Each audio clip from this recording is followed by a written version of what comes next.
Olá, meus irmãos, que a paz do Mestre Jesus esteja em nossos corações. Vamos continuar o estudo do Livro dos Espíritos a partir da questão 1005, duração das penas futuras. Vamos lá? 1005. Para o espírito sofredor, o tempo parece tão longo ou menos longo do que quando estava vivo. Parece-lhe mais longo.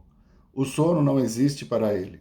Só para os espíritos que chegaram a certo grau de purificação, o tempo, por assim dizer, se apaga diante do infinito. É interessante avaliar isso, porque quando nós estamos com um problema, alguma coisa que nos aflige, isso faz com que as nossas noites fiquem longas, né? Ficamos insones, ficamos ansiosos, temos dificuldades para dormir. Às vezes temos a impressão que não dormimos nada durante toda a noite e a noite foi longa. Essa é uma comparação muito simplória, mas é muito parecido com o que acontece com os espíritos já desencarnados, que se encontram na erradicidade, é, com os traumas de consciência, com as dores morais que se refletem no nosso comportamento. O arrependimento, o remorso, o ódio faz com que o tempo passe devagar, porque sentimos dor, né? É o sofrimento. Então, quanto mais tranquilos e serenos nós estamos, mais tranquilas são as nossas atividades e o dia a dia passa de uma forma até despercebida.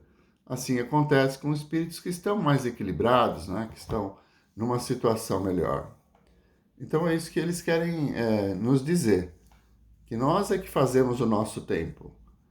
As horas são muito longas quando estamos em sofrimento, quando estamos em dor, o tempo não passa.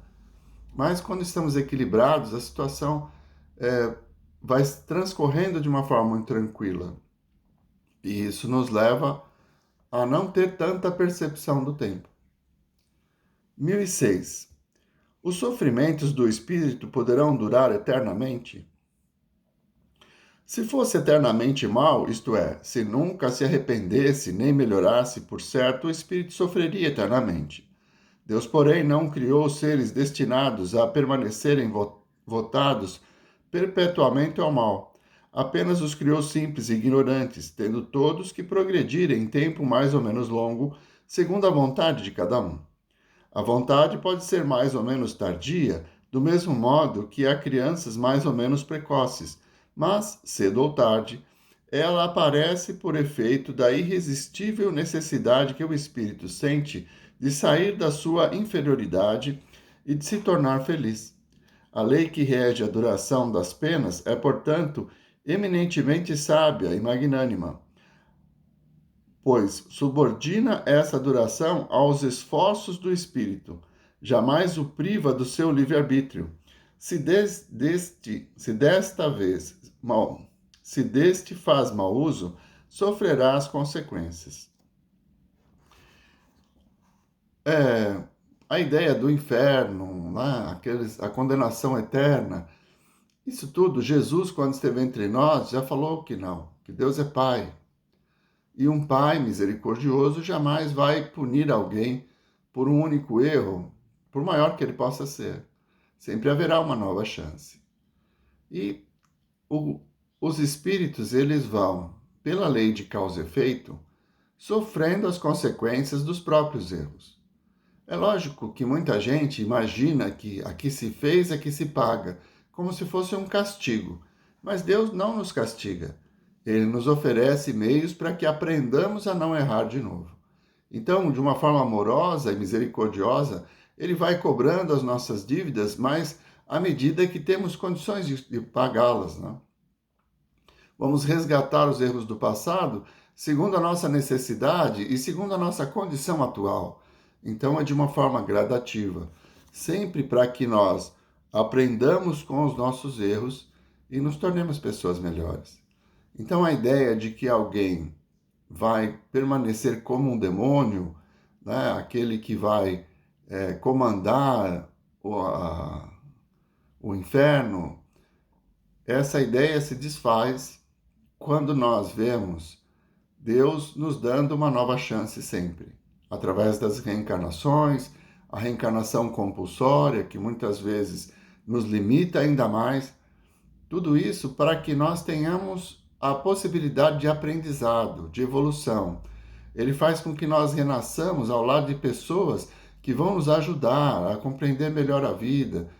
E assim, gradativamente, todos superam o mal. Fomos todos criados iguais, senão Deus não seria justo. Simples e ignorantes. Vamos evoluir gradativamente segundo o nosso esforço. Então, o nosso sofrimento, a nossa dor vai durar quanto tempo nós assim o desejarmos. Porque temos a força e a vontade para, superando a nós mesmos, vencendo o nosso orgulho, aceitarmos melhor a vida e caminharmos de uma forma mais serena. Então, não existe essa ideia de que para uma pessoa que matou alguém tem que ficar 20 anos no umbral. Para uma pessoa que se suicidou tem que ficar X anos no Vale dos Suicidas. Não é assim. Depende de cada um.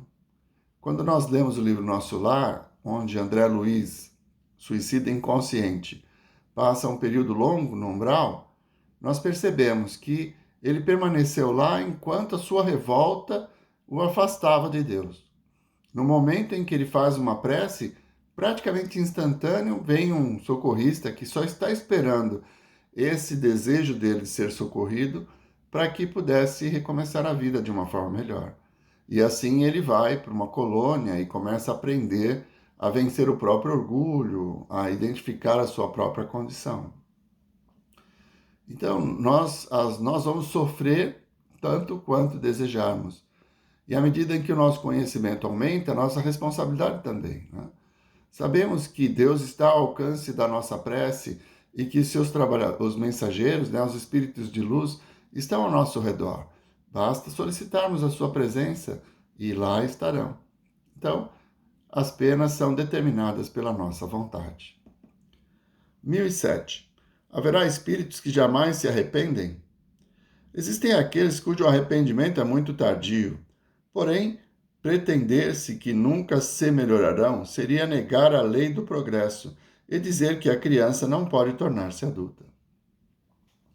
Então, a pessoa que viveu uma contrariedade, tem o ódio no seu coração, ele alimenta a ideia de que só vai ser feliz quando o outro sofrer, quando houver a vingança.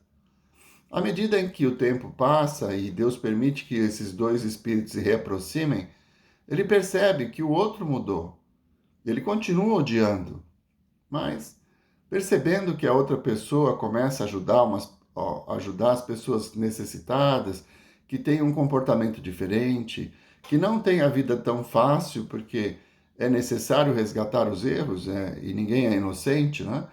Se a pessoa está reencarnada no mundo de provas e expiações, é porque ela precisa evoluir, ainda tem que passar por provas, por expiações, resgatando os erros do passado. E essa aproximação permite que ele se transforme, porque a única solução para o ódio é o perdão. Quando aquele que odeia perdoar, se liberta. E o perdão não vai mudar a vida do odiado, né? A pessoa me ofendeu e eu a odeio por causa disso. Ela vai seguir a vida dele. Se eu decidir que não quero mais odiá-la e perdoo, quer dizer, tira esse sentimento ruim do meu coração, eu vou transformar a minha vida. A dela não. Ela vai continuar e vai ter que resgatar os erros cometidos contra mim ou contra outras pessoas. Porque Deus é justo e é também misericordioso. No filme do Divaldo Franco aparece uma cena muito marcante em que um obsessor contumaz vai atrás dele e o persegue durante muito tempo, até que ele adota uma criança. E essa criança que ele destina um amor especial, a trata como alguém especial, é a mãe do obsessor. Então, esse ato de amor do Divaldo faz com que o obsessor perceba que ele odeia alguém porque ele é orgulhoso, porque ele não aceita.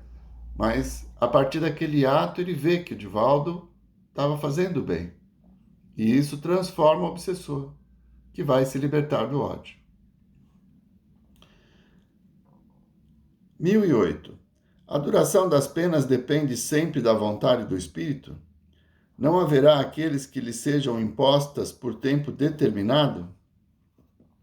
Sim, há penas que podem ser impostas ao Espírito por determinado tempo, mas Deus, que só quer o bem de suas criaturas, acolhe sempre o arrependimento, de sorte que o desejo de melhorar-se nunca é estéril. Então, há um tempo determinado, é muito relativo isso, porque o amor cobre a multidão dos pecados. Então, eu tenho remorso, arrependimento, eu trago a culpa de ter realizado atos hediondos, né, de vidas passadas ou mesmo dessa própria vida. Mas arrependido, eu começo a trabalhar em benefício de outras pessoas e vou me redimindo, fazendo o bem, às vezes a pessoas estranhas, diferente daquelas que um dia eu prejudiquei. Mas só a intenção, o desejo sincero, o sentimento de amor vai amenizando. Então, a prova que poderia durar, vamos dizer, décadas, né, de sofrimento, se ameniza à medida em que eu, pela minha iniciativa, pelo meu desejo, começo a exercitar a lei maior, que é a lei de amor. Nas palavras do Cristo, o amor cobre a multidão dos pecados. Então, é muito difícil determinar. O assassino vai ficar X anos, o suicida vai ficar X anos, aquele que foi ladrão vai ficar X anos. Não tem isso. Depende do tempo do arrependimento e das atitudes que a pessoa toma para demonstrando que não erra mais, que aprendeu com o erro. Então, tudo isso vai alterando as nossas penas, o nosso tempo de sofrimento. Por isso temos o livre-arbítrio, né? Nós escolhemos quanto nós queremos sofrer. E depende mais de nós do que de Deus nos libertarmos dos nossos erros, dos nossos sofrimentos, às vezes com a vontade do resgate, né? Eu quero renascer com um problema físico, porque a partir desse problema físico eu vou compreender melhor as pessoas e ser amado e amar. Então, são escolhas. 1009. Sendo assim, as penas impostas jamais o seriam por toda a eternidade? Interrogai o vosso bom senso, a vossa razão, e perguntai-lhes se uma condenação perpétua, motivada por alguns momentos de erro, não seria a negação da bondade de Deus, que é, de fato, a duração da vida, ainda quando de 100 anos, em face da eternidade? Eternidade. Compreendeis bem esta palavra? Sofrimentos, torturas sem fim, sem esperanças, por causa de algumas faltas. O vosso juízo não repele semelhante ideia? Que os antigos tenham considerado o Senhor do Universo um Deus terrível, ciumento e vingativo é compreensível. Na ignorância em que se achavam, atribuíram à divindade as paixões dos homens.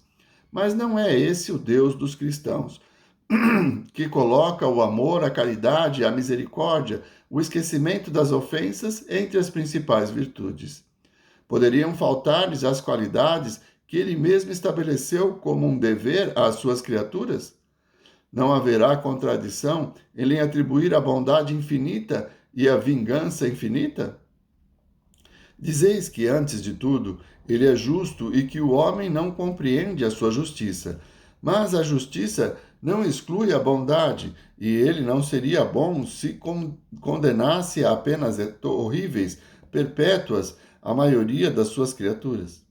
Poderia fazer da justiça uma obrigação para seus filhos, se não lhes desse os meios de compreendê-la. Aliás, a sublimidade da justiça aliada à bondade não consiste em fazer que a duração das penas dependa dos esforços do culpado para melhorar-se? Aí é que se encontra a verdade desse preceito, a cada um segundo suas obras. Quem disse isso foi Santo Agostinho. Ele que deu essa resposta a Kardec. Bom, o texto continua, mas nós vamos parando por aqui, né? Já o tempo está avançado. A semana que vem continuaremos, então, a partir da questão 1009, mas do texto que vem em seguida, que é um comentário de Lamennais. Vamos à nossa prece? Nós vos agradecemos, Senhor, por mais esses momentos em que pudemos ter convosco. Mais uma vez, a vossa infinita justiça foi demonstrada, onde somos responsáveis pelos nossos atos, mas temos a misericórdia daquele que nos oferece os meios para que aprendamos através dos erros e nos tornemos a cada dia um pouco melhores. Muito obrigado, Senhor. Muito obrigado, meus irmãos. Uma boa semana a todos.